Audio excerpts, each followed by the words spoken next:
aquí. Hay, pues hay lugares donde le están pasando muy difícil las iglesias, ¿no? Como el estado de California y el estado de Nueva York, donde los gobernadores pues no permiten que se predique el evangelio como nosotros.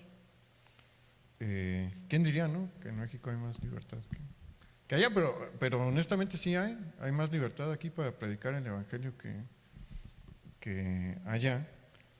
Y bueno, comento eso porque vamos a hablar hoy sobre el precio que implica llevar el evangelio, el precio de predicar. Y es que mire, hemos estado hablando en las últimas semanas sobre la importancia de nuestro trabajo en cuanto a la misión que el Señor nos ha dado. Estamos todos bajo la encomienda del Señor de compartirle nuestro conocimiento de las Escrituras y nuestro conocimiento de la salvación a través de Cristo Jesús a todos, especialmente a las personas que están a nuestro alrededor. ¿Se acuerda que el Señor dijo: y me seréis testigos en Jerusalén, en Samaria y hasta lo último de la tierra?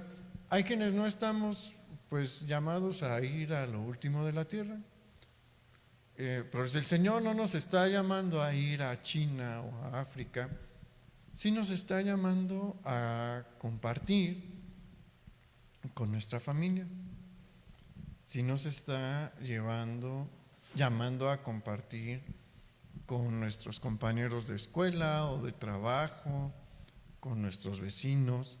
Ahí sí, no hay excusa delante del Señor, porque uno no puede decir: pues es que a mí no me mandaste a la Patagonia, donde usted quiera.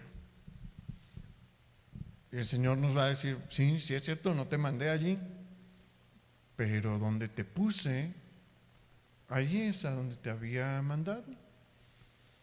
Y si nosotros dejamos que Dios nos use, si nosotros permitimos y nos preparamos para ser usados por Dios, porque ya hemos platicado también que se requiere de una preparación. Hemos platicado que la presentación del evangelio es increíblemente sencilla. En el desarrollo de nuestro mensaje la vamos a ver. Es muy sencilla, muy sencilla. ¿Por qué? Porque Dios no quería dar un mensaje extremadamente complicado sobre lo que se requiere para salvarnos. ¿Por qué? Porque la intención de Dios es que todo mundo se pueda salvar.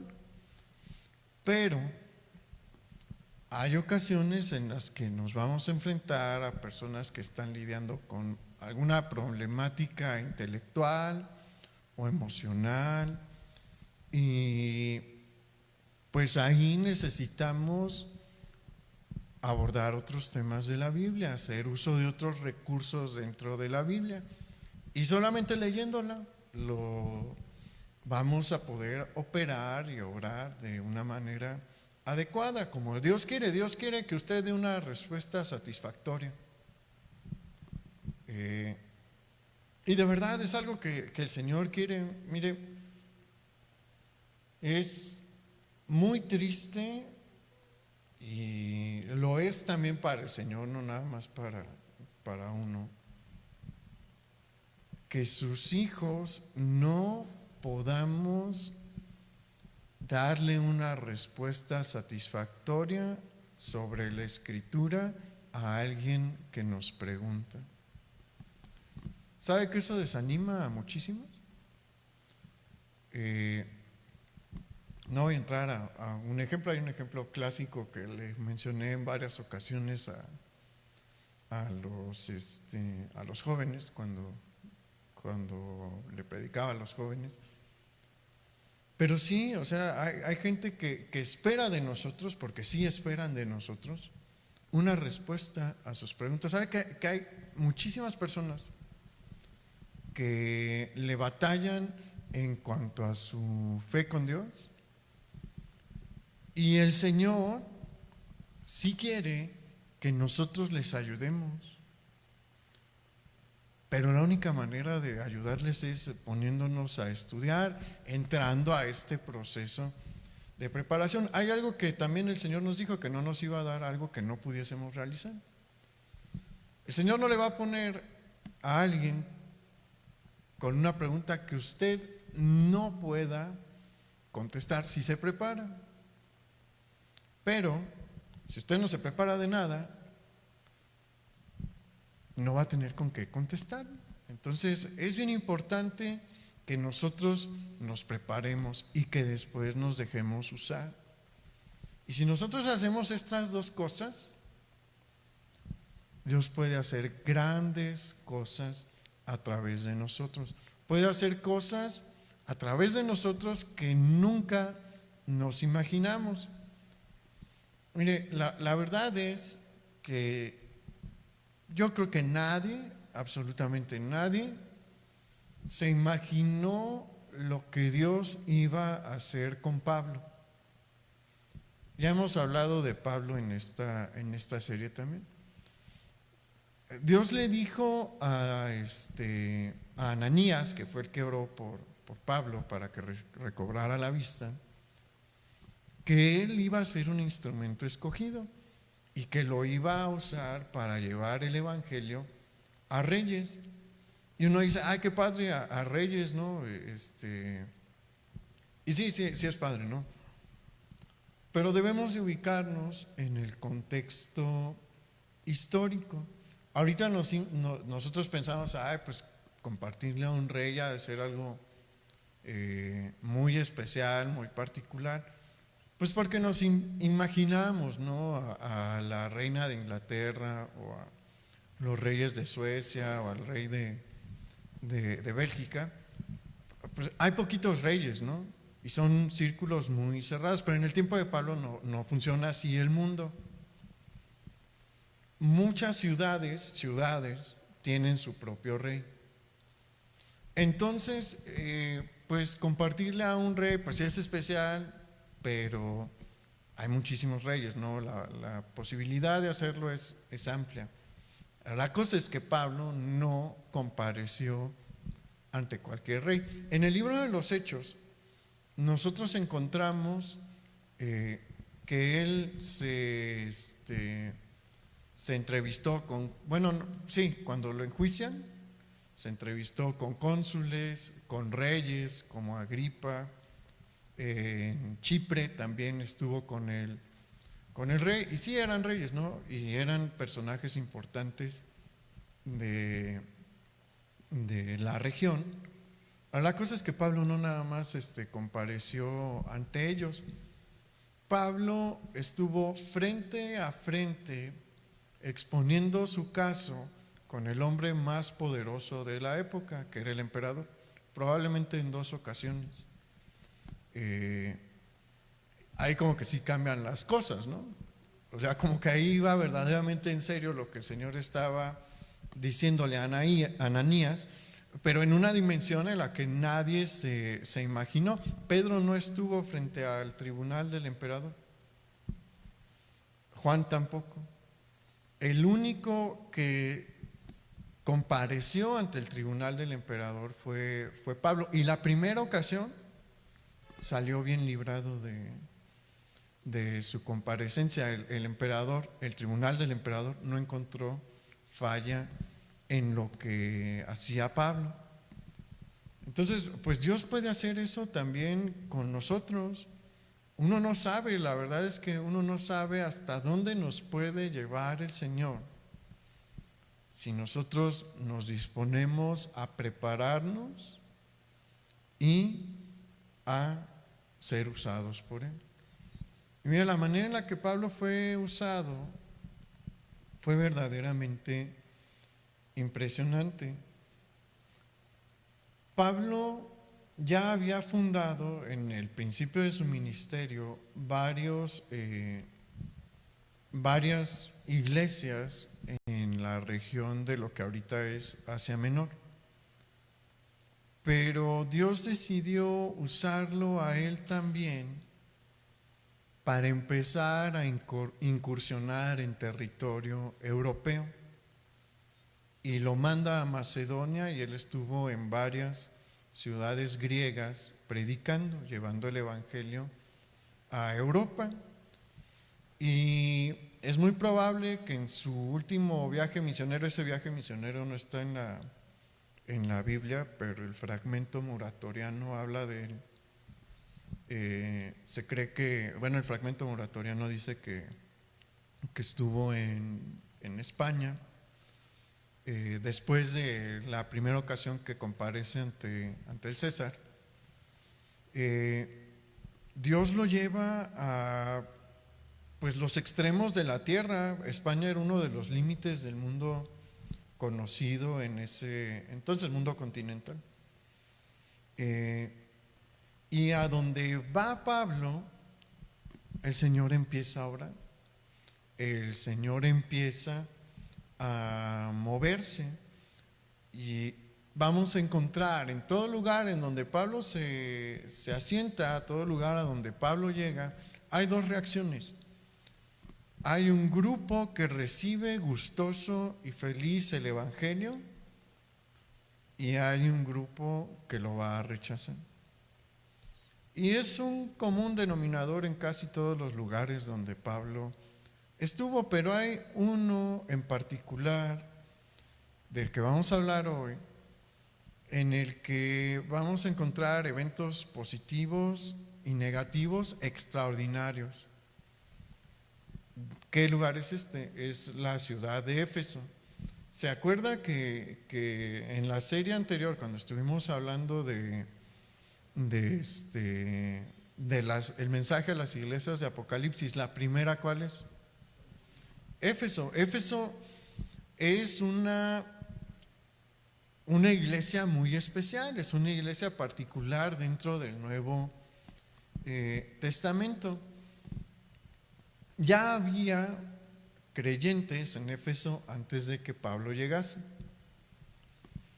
pero el ambiente en la ciudad es muy particular. La ciudad en sí misma es muy especial.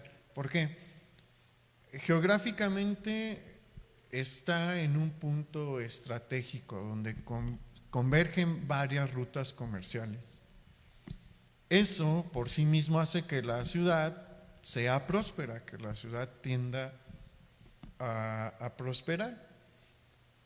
Pero no es lo único que la caracteriza. Políticamente tiene una historia de renombre, porque en la antigüedad hubo una confederación, se le llamaba la Confederación de las 12 ciudades jónicas, y la confederación decide nombrar a Éfeso como la capital. Después, cuando entra el dominio romano, Roma también decide que Éfeso va a ser la capital de la provincia de Asia. Pero no termina ahí la condición particular de Éfeso. Éfeso es importante económicamente porque hay mucho comercio, es importante políticamente desde hace varios siglos, pero religiosamente también es importante, porque allí está el templo a Artemisa o a Diana. Y este templo es una construcción muy importante. ¿Por qué? Bueno, para que nos demos cuenta del por qué, este templo está incluido en la lista de las 7 maravillas de la antigüedad. Esa lista no es reciente. Hay gente que tiene la noción de que esa lista de las 7 maravillas de la antigüedad pues le hicieron los arqueólogos hace poquito. No. La lista de las 7 maravillas de la antigüedad aparece en el siglo III. Se realiza en el siglo III antes de Cristo. Y ha habido modificaciones durante el tiempo, hubo algunas modificaciones, sacaron algunos de la lista e incluyeron a otros, pero en todas las listas está este templo. Y era una construcción impresionante. tenía 115 metros de largo, 55 de ancho, y haga de cuenta que había un bosque de columnas. Tenía el templo 127 columnas, y en sí mismo la construcción era un atractivo, y era un atractivo también para el turismo religioso de la época. Se hacían, como ahorita, peregrinaciones, ¿no? Para ver el templo de Artemisa o el templo de Diana. Esas visitas pues dejaban dinero en la ciudad.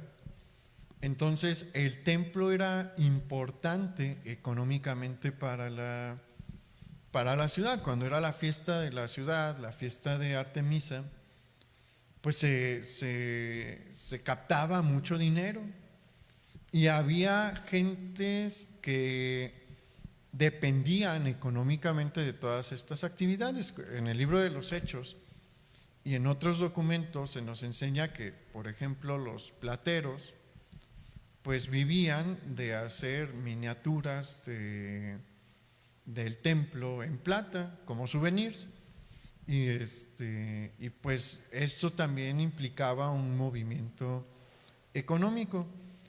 Entonces, cuando nosotros analizamos esto, la condición religiosa, o sea, Éfeso es una ciudad muy religiosa, nos encontramos que no es exactamente una ciudad con un ambiente amigable para el Evangelio.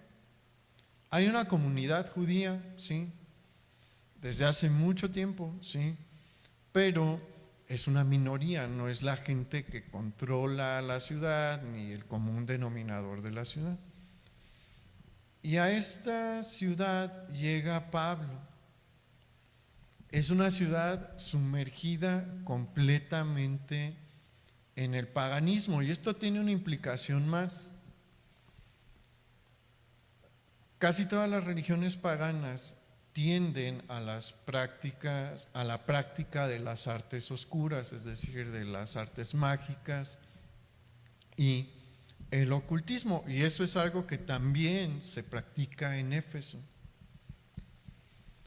Y en la primera ocasión, durante el segundo viaje misionero de Pablo, él no se queda en la ciudad, llega pues de pasada. Pero en su tercer viaje misionero sí va a quedarse más tiempo. De hecho, se queda 2 años y 3 meses aproximadamente ahí, movido por el Señor. En la primera ocasión, el Señor le dice: ¿sabes qué, Pablo? Pues ahorita es importante que regreses, nada más pasa y saluda en Éfeso y vámonos, ¿no? Porque tienes otras cosas que hacer. Pero en el tercer viaje misionero, el Señor sí le dice a Pablo: Pablo, es tiempo de que bendigas a la iglesia de Éfeso, y quiero que trabajes con la gente de la iglesia y que te pongas a predicar en la ciudad. Pablo sí tenía muchas herramientas de parte de Dios para desenvolverse en cualquier lugar. Mira, Pablo era un personaje bien particular.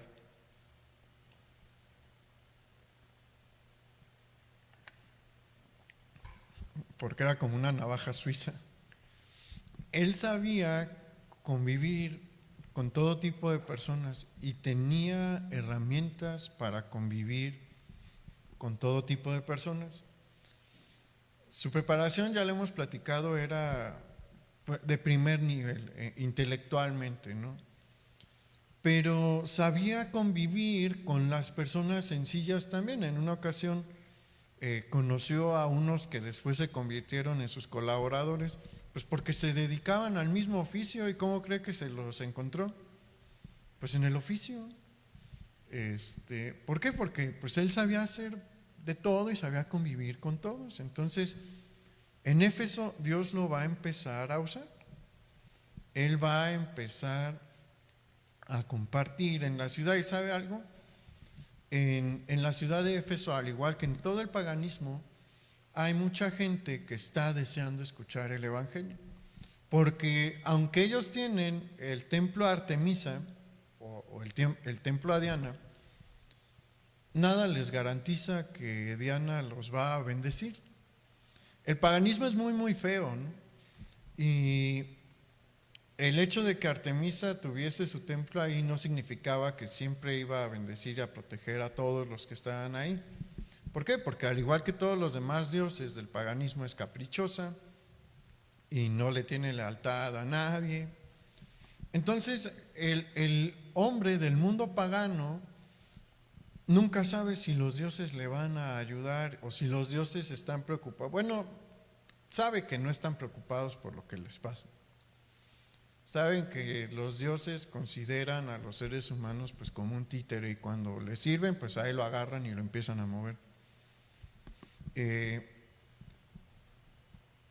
Y el cristianismo que trae Pablo empieza a tocar los corazones de las personas, porque el cristianismo trae una luz que todo ser humano necesita recibir, que todo ser humano necesita escuchar. ¿Por qué? Porque nos promete la ayuda de un Dios personal que se preocupa por nuestras necesidades. Y Pablo va a empezar a trabajar. Y mire cómo, que empieza a hacer. Acompáñenme por favor a Hechos capítulo 19, versículo 11.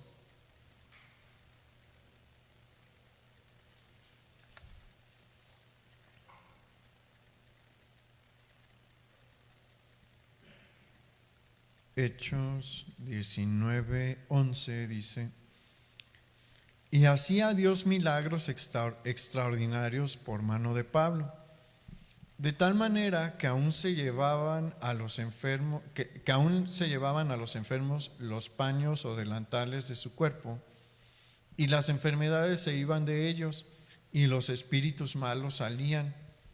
Pero algunos judíos exorcistas ambulantes intentaron invocar el nombre del Señor Jesús sobre los que tenían espíritus malos, diciendo: os conjuro por Jesús, el que predica Pablo. Había 7 hijos de un tal Esceva, judío, jefe de los sacerdotes, que hacían esto. Pero respondiendo el espíritu malo dijo: a Jesús conozco y sé quién es Pablo, pero vosotros quiénes sois.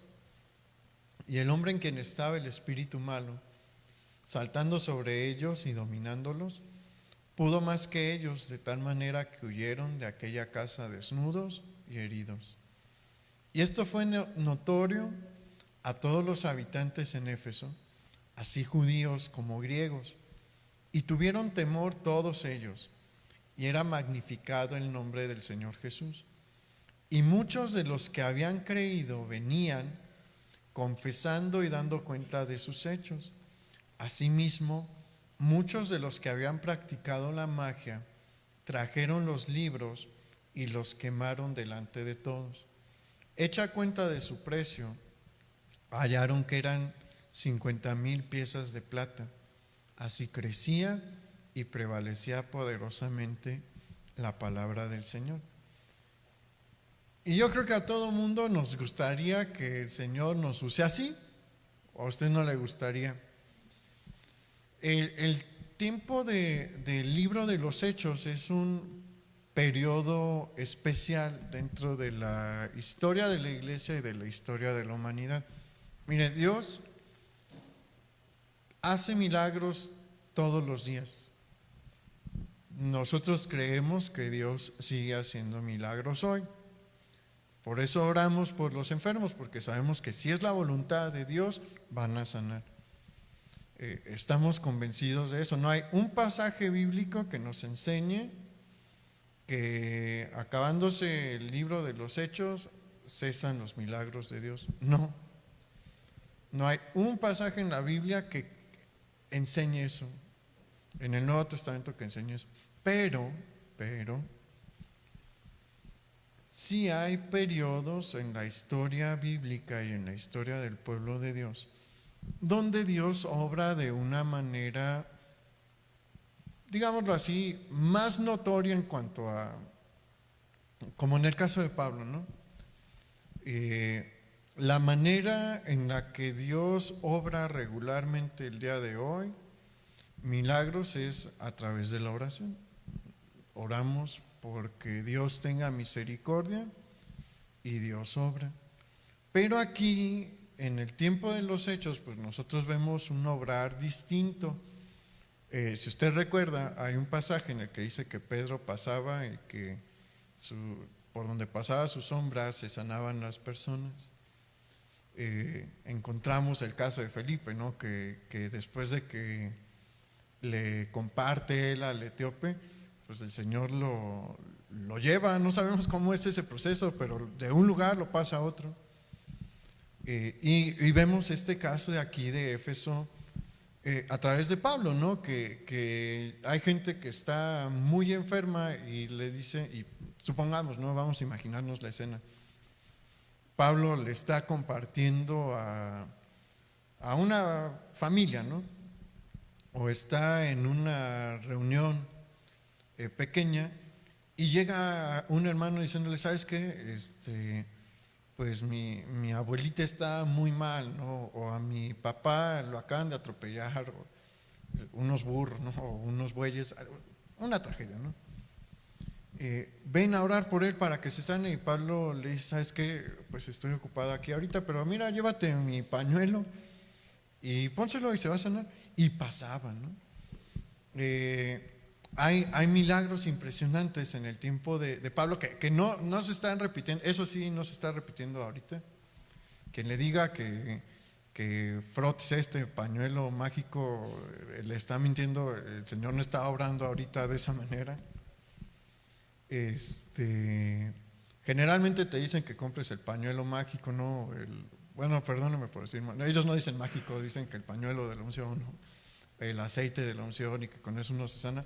No, generalmente esas son estafas.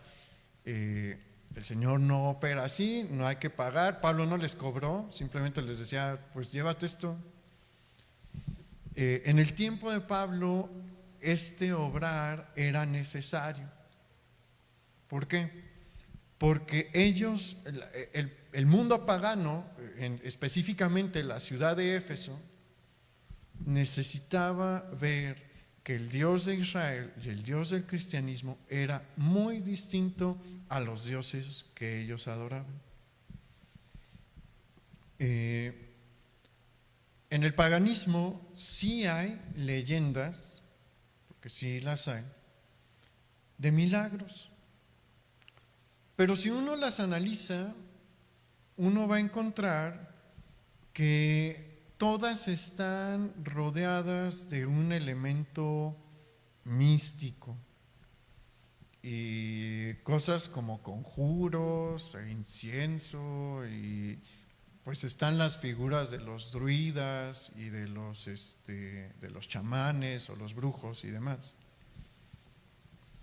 Y en el cristianismo, como en el Antiguo Testamento, el operar de Dios es completamente distinto. Mira, la manera en la que Dios obró en el Antiguo Testamento milagros y en la manera en la que obró en el libro de los Hechos milagros, es la más sencilla posible, la menos litúrgica posible. ¿Por qué? Porque cuando dice esto de los paños es como le estoy platicando. Pablo les decía, no puedo ir, pero pues toma mi mantel, ¿no? Y con eso se va a sanar. ¿Se acuerda con Eliseo y Naamán? Que cuando Naamán llega con la lepra y le dice a Eliseo, pues venga a que me sanes. Eliseo ni siquiera sale él. Le manda a su siervo de casa y le dice, mi maestro el profeta dice que vayas al Jordán y te sumerjas 7 veces y con eso ya vas a quedar sano. Naamán se ofendió. ¿Por qué? Porque Naamán viene de este contexto pagano en el que él estaba esperando pues, que saliera el profeta con un incensario, ¿no? Y humo atrás de él y luces y un báculo, y que con el báculo lo tocara, y así. Y no, Dios no es así. Dios le dijo, vete al Jordán y sumérgete 7 veces y con eso vas a quedar sano. Al final de cuentas terminó haciéndolo, ¿no? La cosa más sencilla del mundo, bañarse 7 veces en el Jordán. Y pues Dios está obrando así también a través de Pablo, para que los paganos de Éfeso vean que el Dios del cristianismo, el Dios el Dios predicado por Pablo, es distinto a todo lo que ellos han oído y han visto, no solamente en cuanto a la operación de los milagros, sino en cuanto a su corazón. Porque el que se viesen estos milagros en la ciudad de Éfeso les enseñaba también que el Dios del que les estaba hablando Pablo se preocupa por su necesidad, se preocupa por su padecimiento, quiere mostrarnos que Él está pensando en lo que nos pasa y que siente lo que a nosotros nos pasa. Mire, no siempre, y esa es una realidad, no siempre nos va a dar Dios lo que estamos pidiendo. Es cierto, y mire, tristemente durante mucho tiempo se enseñó, no aquí, y se sigue enseñando en muchos púlpitos, que Dios está obligado a concedernos todas las peticiones que le hagamos. Y pues eso no es verdad. Eso no es verdad. La Biblia jamás lo enseña. Hay ocasiones en las que vamos a tener un problema y el problema va a irse hasta las últimas consecuencias. Y Dios lo va a permitir y no nos va a conceder lo que nosotros queríamos. La promesa de Dios no es te voy a sanar en todas las enfermedades que tengas. La promesa de Dios no es te voy a mandar la solución económica a todos los problemas financieros que tú puedas tener. No. La promesa de Dios es, en ocasiones, cuando va de acuerdo a mi plan, voy a hacer un milagro. Pero cuando no, cuando permita que las cosas malas se culminen, voy a estar contigo para que lo aguantes. Y nunca te voy a meter en algo que no puedes soportar, en algo que no puedas cargar. Y voy a estar contigo, y cuando la cosa se pone difícil me vas a sentir más cerca que nunca. Y eso lo empieza a ver la ciudad de Éfeso. Eso lo empieza a vivir la ciudad de Éfeso. ¿Y qué empieza a pasar en la ciudad? Empieza a convertirse la gente. Muchos se empiezan a compartir. Y hay algo que nos muestra el cambio que está habiendo en la ciudad de Éfeso por la predicación de Pablo. Ya habíamos platicado que en ciudades como Éfeso, donde hay mucha religiosidad, se practica la magia. ¿Quiénes practican la magia? Generalmente los sacerdotes, ¿no? Y las sacerdotisas. También ahí hay como el curandero del barrio, ¿no? Pero la mayoría de las personas son gentes que se dedican al servicio de los dioses paganos que hay allí. Y ellos se empiezan a convertir. Y siempre ha habido pues textos de este tipo de personas. En la Edad Media, la última vez que estuve en Alemania, me topé con un libro era una colección de pócimas y conjuros de brujas medievales, y eso de la pata de sapo y eso, sí es cierto, sí, yo me puse a ojearlo. Miren lo que creían que... Bueno, tenían algo similar en Éfeso, y eran libros caros. En ese tiempo cualquier libro es caro, pero varios sacerdotes que se dedican a esto se arrepienten y dicen, ¿sabe qué? Esto yo ya entiendo que ofende a Dios, y llegan con Pablo y le dicen, ¿sabes qué? Esto no le agrada a Dios, es de mi posesión, ya no lo quiero tener. Y lo quiero quemar públicamente para que vean que estoy arrepentido y que estoy llevando una vida completamente distinta a lo que tendía a realizar. Y pues esto debería de dar muchísima emoción, ¿no? Imagínense lo que es el cambio que está viviendo la ciudad.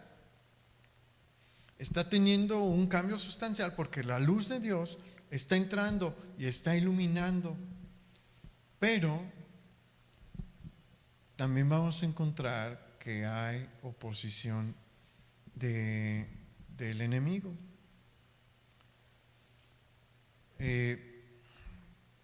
Una de las causas por las que se recibe tanto el Evangelio en un mundo como el de Éfeso es que hay mucho pecado en la ciudad. Y la gente sabe que está en pecado. Mire, la mayoría de las personas tiene una noción de que hay cosas que están haciendo mal. Unos más que otros. ¿Por qué? Porque aunque el que tiende a ser borracho, pues recae constantemente, hay ocasiones en las que sí dicen que les da como la cruda moral, ¿no? Porque saben que se excedieron. Y la mayoría de las personas tienen alguna condición similar. Está uno consciente de que falla a lo largo de la vida. Y en el mensaje del Evangelio hay una promesa de perdón. Hay una promesa de reconciliación con Dios, de restauración con Dios. Y mire, para aquel que está buscando el perdón, el Evangelio es lo más hermoso que uno puede encontrar. ¿Por qué? Porque las cosas que ofrece la religión nunca sacian, porque no brindan seguridad. Si usted lee un poco sobre la doctrina de los sacramentos, va a encontrar que la Iglesia Católica sostiene que los sacramentos otorgan una cierta cantidad de gracia de Dios. Y también dicen que uno necesita la gracia de Dios para entrar al cielo. Y pues a través de los sacramentos los vas coleccionando, ¿no? Pero si uno les pregunta al cura, ¿cuánta gracia necesito para entrar, para que me garanticen la entrada al cielo? Le van a contestar, no sé. Nadie sabe. Entonces agarra a todos los que puedas, cumple con todos los sacramentos que pueda, colecciona la mayor cantidad de gracia que puedas para ver si te dejan entrar. Y el Evangelio es muy distinto porque el Evangelio otorga seguridad. ¿Por qué? Porque Jesús dijo, todo aquel que cree en mí tiene vida eterna. Todo aquel que se acerca a mí y me pide perdón, obtiene mi perdón. De acuerdo a lo que enseñó Jesús, para salvarse, para recibir la vida eterna, para entrar al cielo, se requieren dos cosas únicamente. La primera, para que vean lo sencillo que es el Evangelio, la presentación del Evangelio. La primera es reconocer que el camino por el que vamos es un camino equivocado. Y la segunda es arrepentirse delante de Jesús y pedirle perdón. En teoría es muy fácil, pero a muchos les cuesta trabajo desde el primer punto, porque honestamente el primer punto necesita que nosotros hagamos a un lado nuestro orgullo. A nadie nos gusta decir todo lo que he hecho está mal, por donde voy está mal, me equivoqué de camino. ¿A alguien le gusta? Especialmente a los hombres, cuando vamos manejando, nos podemos dar unos perdidones, pero siempre decimos, no, es que siempre planeé irme por aquí, quería que vieran tal o cual lugar, ¿no? La cosa es que no sabíamos cómo llegar, pero nunca lo quisimos reconocer. Eso es en cuanto al manejo, ¿no? de un auto y algo así. Pero no nos gusta reconocer que hacemos las cosas mal. No nos gusta reconocer que estamos equivocados, pero para recibir el regalo de salvación de parte de Dios, eso es lo primero que tenemos que hacer. Tenemos que reconocer que íbamos por un camino equivocado, que lo que estábamos haciendo estaba mal. En lugar de acercarnos a Dios, nos estaba alejando de Él. Y después viene a arrepentirse y pedir perdón. Y para esto se necesita acercarse a Dios y decirle, ¿sabes qué, Señor? Yo sí hice esto, y esto, y esto, y esto, y necesito que me perdone. Uno no necesita decirle, tal día hice tal y perdóname por eso. No. Uno nada más necesita decir, Señor, hasta el día de hoy he hecho muchas cosas que te han ofendido. Y reconozco que esto que he hecho ha estado mal. Perdóname. Creo que tu muerte en la cruz es suficiente para perdonarme, que moriste para perdonarme, perdóname. Y sabe que con esas dos sencillas cosas uno recibe la vida eterna, uno recibe el perdón. Y para cualquiera que está buscando eso, es un mensaje maravilloso, porque Dios te perdona. Y sabe que es bien padre del perdón que Dios da. Es un perdón en el que Él se olvida de lo que hicimos atrás. A veces nosotros cargamos con cosas que no deberíamos, porque nos estábamos acordando de la cosa que hicimos mal hace 20 años, hace 15 años, yo no sé. Pero si nosotros ya pedimos perdón, Dios no lo toma en cuenta. Obviamente sabe que lo hicimos, pero ya no le importa, porque el castigo ya lo llevó Jesús. Entonces Él nos ve como inocentes y no está ahí pensando, que la próxima que me falle le voy a recordar que hace 15 años hizo lo mismo. No, el perdón de Dios es completo.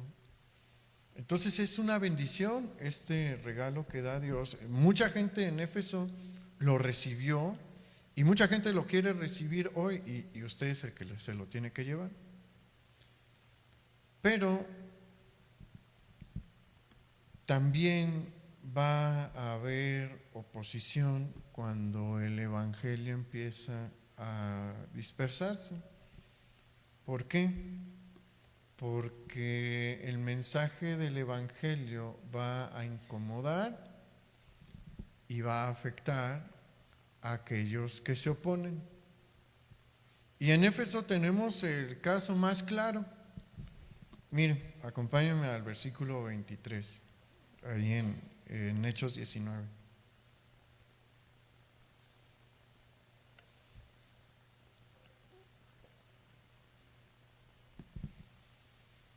Hechos 19, 23 dice: hubo por aquel tiempo un disturbio no pequeño acerca del camino. Y empieza a checar.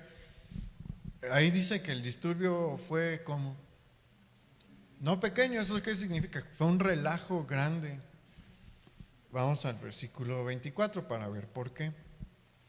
Porque un platero llamado Demetrio, que hacía de plata templecillos de Diana, daba no poca ganancia a los artífices, a los cuales, reunidos con los obreros del mismo oficio, dijo: varones, sabéis que de este oficio obtenemos nuestra riqueza, pero veis y oís que este Pablo, no solamente en Éfeso, sino en casi toda Asia, ha apartado a muchas gentes con persuasión, diciendo que no son dioses los que se hacen con las manos. Y no solamente hay peligro de que nuestro negocio venga a desacreditarse, sino también que el templo de la gran diosa Diana sea estimado en nada y comience a ser destruida la majestad de aquella a quien venera toda Asia y el mundo entero. Cuando oyeron estas cosas, se llenaron de ira y gritaron diciendo: grande es Diana de los Efesios. Y la ciudad se llenó de confusión, y a una se lanzaron al teatro, arrebatando a Gayo y Aristarco, macedonios, compañeros de Pablo. Y queriendo Pablo salir al pueblo, los discípulos no le dejaron. También algunas de las autoridades de Asia, que eran sus amigos, le enviaron recado, rogándole que no se presentase en el teatro. Unos pues gritaban una cosa y otros otra, porque la concurrencia estaba confusa y los más no sabían por qué se habían reunido. Y sacaron de entre la multitud a Alejandro, empujándole los judíos. Entonces Alejandro pidió silencio con la mano, quería hablar en su defensa ante el pueblo, pero cuando le conocieron que era judío, todos a una voz gritaron casi por 2 horas: grande es Diana de los Efesios. Entonces esto no fue algo pequeño, esto no fue algo menor. El mensaje de Pablo empieza a hacer que muchos dejen el paganismo. Y aquí Demetrio mismo menciona, el mensaje de Pablo no se difundió únicamente en la ciudad de Éfeso, sino en toda la provincia de Asia. Acuérdense que Éfeso era la capital. Entonces muchos dejaron de ir de visita al templo de Diana, y menos visitas significa menos templos de plata vendidos, y eso significa menos dinero en los bolsillos de los artífices. Y pues eso no les gustó. Eso no le gustó a Demetrio ni a los de su gremio, y empiezan a armar una revuelta en la ciudad. Y mire, es bien, ¿se acuerda que hemos platicado varias veces que nada es casual en la Biblia?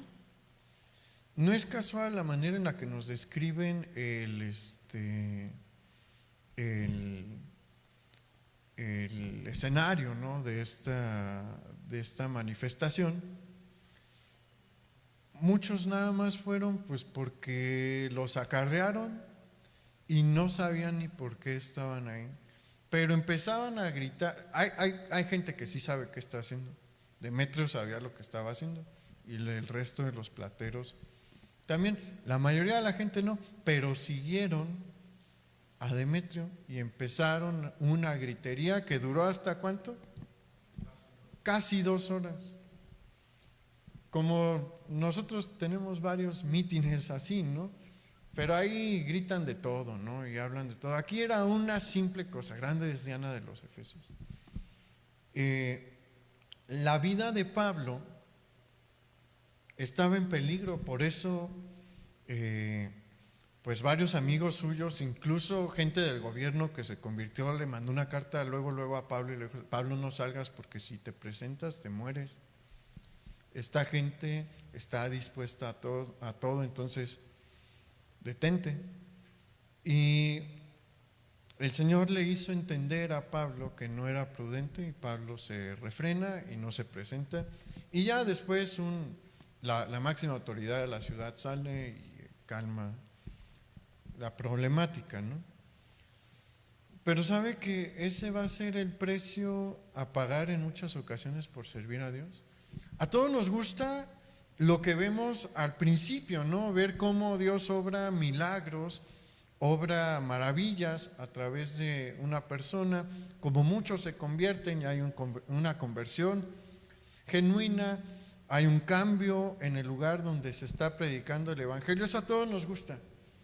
Pero también está el otro lado de la moneda, y es igual de real. Va a haber gente que se va a oponer, que va a organizar, porque aquí organizaron pues cosas en contra del evangelio y en contra de las personas que predican el evangelio, y en ocasiones hasta en peligro puede estar la vida de aquel que predica. Va a haber casos, como en este caso para Pablo, en el que no va a morir la persona. Pero sabe que no siempre va a ser así. Y vamos a hablar de un caso en la misma ciudad de Éfeso. Pablo ya muerto para este tiempo, porque Pablo muere entre el 68, 67 después de Cristo, y nosotros estamos en el año 96 después de Cristo. Para este año, Timoteo, el discípulo de Pablo, es el encargado de la iglesia de Éfeso. Y sucede que acaba de empezar una fiesta que se llama la fiesta de Catar-Gorión. Esta es la fiesta principal, la festividad principal de Diana o Artemisa en la ciudad de Éfeso, y es la que atrae multitudes que comienzan una procesión pasando por las ciudades de la ciudad de Éfeso, y todos llevan palos en sus manos. Van siendo guiados por los principales sacerdotes del templo de Diana. ¿Y qué van con los palos? Pues van golpeando el suelo y van golpeando las paredes, así era la procesión, gritando: grande es Diana de los efesios. Y en el año 96, Timoteo, como lo ha visto muchos años, empieza a contemplar la procesión. Y algo pasa en su corazón. Y decide interponerse entre la multitud y el templo a Diana. Todavía no están cerca del templo de Diana, pero llevan ya una buena parte del camino recorrida. Y les empieza a predicar. Imagínense el valor que se requiere para hacer esto. Hay un hombre enfrente de la multitud diciéndoles: lo que están haciendo está mal. A la diosa a quienes ustedes adoran no es un verdadero Dios, no es el Dios verdadero. Y sabe que eso traía a la memoria de muchos de los que estaban ahí el mensaje de Pablo. ¿Y cómo cree que se empieza a sentir la multitud? Molesta. Pero él les continúa diciendo: pueden cambiar de vida hoy.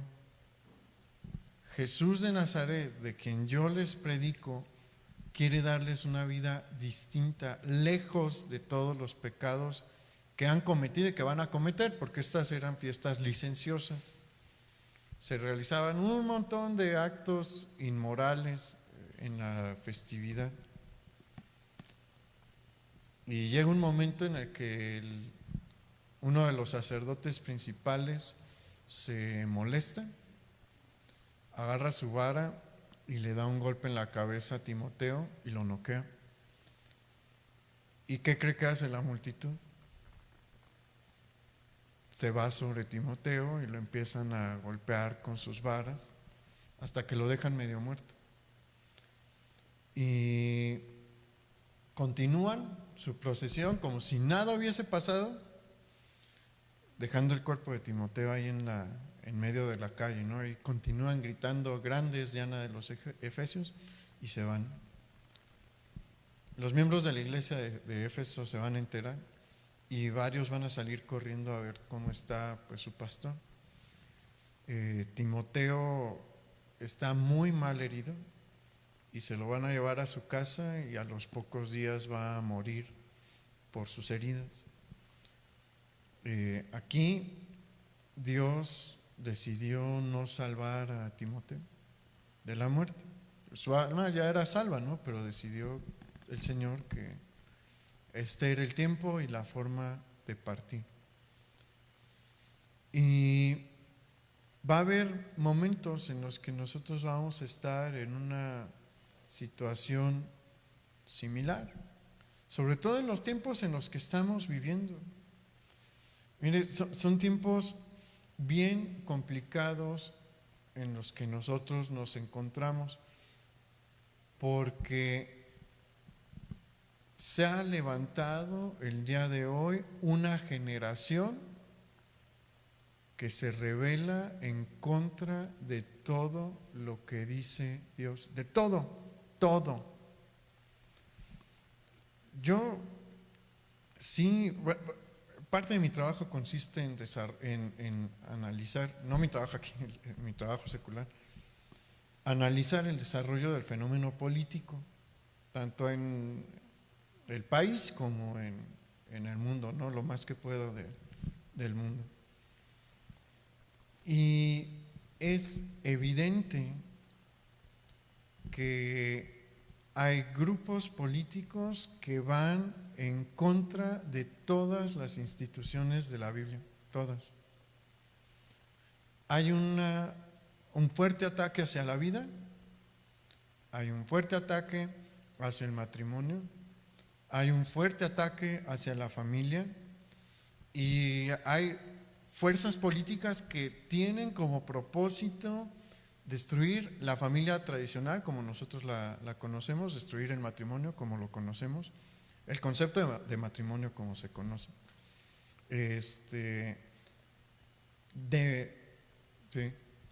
minorizar el valor de la vida y en ocasiones pues mandar por una tubería el valor de la vida. Hay una depreciación de la vida, del valor de la vida. Y sabe que hay respuestas que nosotros podemos blandir, que nosotros podemos presentar. A mí me da mucho coraje, honestamente, cuando nos tachan de ignorantes. Nosotros somos de una postura provida. Todo aquel que conoce la palabra de Dios no puede tener una postura distinta que aquella que es a favor de la vida. Y yo veo tanta gente que dice que somos unos ignorantes. Quisiera que se toparan con unos amigos, que leyeran algunos libros pues que yo he conocido, ¿no? y que manejo. Los que se ven las consecuencias filosóficas que trae consigo el despreciar la vida, el menospreciar la vida desde sus primeras etapas. ¿Hay manera de defenderlo? Sí, hay argumentos sólidos bíblicos para defenderlos. Sí los hay. Pero ¿sabe qué? Es la verdad, es peligroso decirlos. ¿Por qué? Porque hay mucha gente que no se van a sentir cómodos con ellos, así como en el caso de Demetrio. ¿Por qué? Porque se afectan grupos económicos de cantidades exorbitantes. Miren, nada más para que se dé una idea. No estamos haciendo campaña política ni nada así. Hay una organización en Estados Unidos que se llama Planned Parenthood. Ellos son la principal, y muchos lo manejan así, industria de abortos de los Estados Unidos.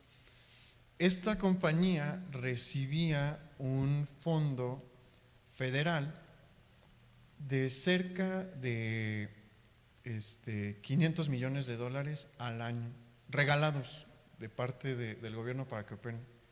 Cuando llega Trump, lo primero que hace es cancelar ese fondo. ¿Cómo cree que reaccionaron? ¿Usted cree que les gustó? ¿No? ¿Sabe por qué se expandieron tanto a Latinoamérica? Haga sus propias conclusiones económicas, porque aquí también se les van a dar ciertos apoyos. Y predicar en contra de ellos, pues obviamente que va a despertar muchas cosas. ¿Por qué? Porque se les está dando un apoyo, bueno, se les estaba dando un apoyo federal de una cantidad de dinero que nunca vamos a ver nosotros juntas. Entonces sí, predicar el Evangelio en estos tiempos sí va a traer este tipo de consecuencias. La ley de Moisés, los principios de la ley de Moisés, los principios morales de la ley de Moisés no son populares en el mundo de hoy. Pero nosotros tenemos que ser como Timoteo y como Pablo. Pablo tuvo su ocasión para hacer su defensa que lo llevó a la muerte, pero va a haber ocasiones en las que nosotros vamos a ser el último hombre o la última mujer entre una multitud que se quiere perder y el camino a la salvación. ¿Por qué cree que Timoteo se puso a predicar? No fue por mero orgullo, ni para ser un héroe, ni para conmovernos con la historia de su martirio. ¿Sabe por qué predicó? ¿Por qué se puso entre la multitud y el templo él? Por amor a las almas. Porque sabía que lo que ellos estaban haciendo los estaba llevando directo al infierno. Sabía que durante la fiesta iban a realizar muchos pecados que los iban a esclavizar. Ya eran esclavos, pero con la práctica de estos pecados, sus cadenas se iban a volver más pesadas y más difíciles de romper. Sabía que muchos iban a morir en el transcurso de la fiesta, como siempre sucede en este tipo de fiestas. Hay gente a la que se le pasa de mano el alcohol y se muere por una congestión alcohólica. Hay riñas entre los borrachos y terminan pues quitándose la vida. Y Timoteo sabía que tal vez esa predicación suya era la última oportunidad para algunos que iban en esa procesión. Y el Señor le dijo: ¿sabes qué, Timoteo? Sí, es la última oportunidad para muchos. Ponte a predicar. Y le tocó sufrir el martirio. Y nosotros debemos de ser valientes como Él. Porque usted no sabe si la persona que está al lado suyo, en su trabajo o en la escuela, lo va a tener a usted como la última persona que le pudo haber compartido el Evangelio. Y los que están estudiando no crean que estoy mintiendo. Yo he tenido alumnos que han muerto de un día para otro. Hay uno en el que sentía bien feo porque me lo llevé al extra y le di un regañadón por no haber estudiado bien, hubiera podido pasar el final. Y le dije: oye, pues si le hubieras echado poquitas más ganas, no tendrías necesidad de irte al extra. Al siguiente día se murió. Al siguiente día yo estaba en su funeral. Sí pasa. O sea, nadie tiene la vida garantizada, nadie tiene el siguiente día garantizado. Y nosotros podemos ser la última persona que tiene el Evangelio y que se lo pudo haber compartido. Entonces preste atención a lo que dice Dios y obedézcale cuando Él le habla, porque mire, esperemos que no nos toque, aunque puede pasar, que entremos a tiempos de severa persecución y nos toque vivir algo como lo de Timoteo. Pero no es tan malo. ¿Por qué? Porque el sufrimiento que uno puede experimentar por una situación como esta es muy corto. Yo le aseguro que buenas partes de los golpes, pues Timoteo no los sintió después de que lo noquearon. Y puede que haya agonizado unos cuantos días, el cuerpo no aguanta tanto. Y después de esa agonía, ¿qué cree que pasa? un día uno abre los ojos y ya no está aquí, tiene de frente al Señor. Y el Señor le dice: bien, buen siervo y fiel.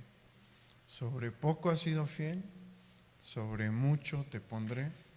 Entra en el gozo de tu Señor.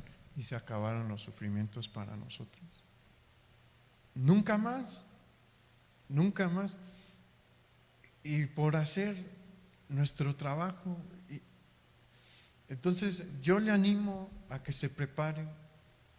Yo le animo a que se deje usar y a que sea valiente también.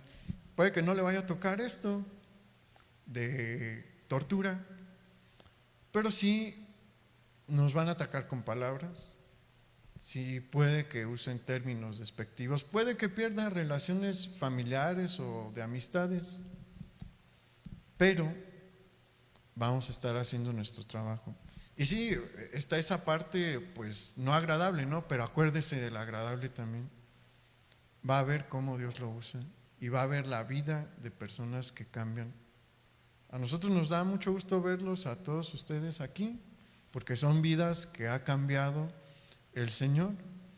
Y sabemos que nuestra predicación vale la pena, que este fruto vale la pena. Y si usted se deja usar por Dios, un día también lo va a decir. Todas las personas que se convirtieron porque Dios me usó, valió la pena, valieron la pena. Vamos a orar. Padre, muchas gracias por esta palabra de ánimo que tú nos das. Vivimos en tiempos muy complicados, es cierto, pero son tiempos en los que se necesita hablar la verdad. Son tiempos en los que es necesario llevar tu mensaje, porque somos para muchos la última luz también, la última parada para poder tomar el retorno y tomar otro camino, tu camino. Ayúdanos, Señor, a no esconder esta luz, porque a veces escondemos esta luz. Te pedimos, por favor, que tú nos hagas entender, como le hiciste entender a Timoteo, que este es el tiempo de hablar. Este es el tiempo de predicar.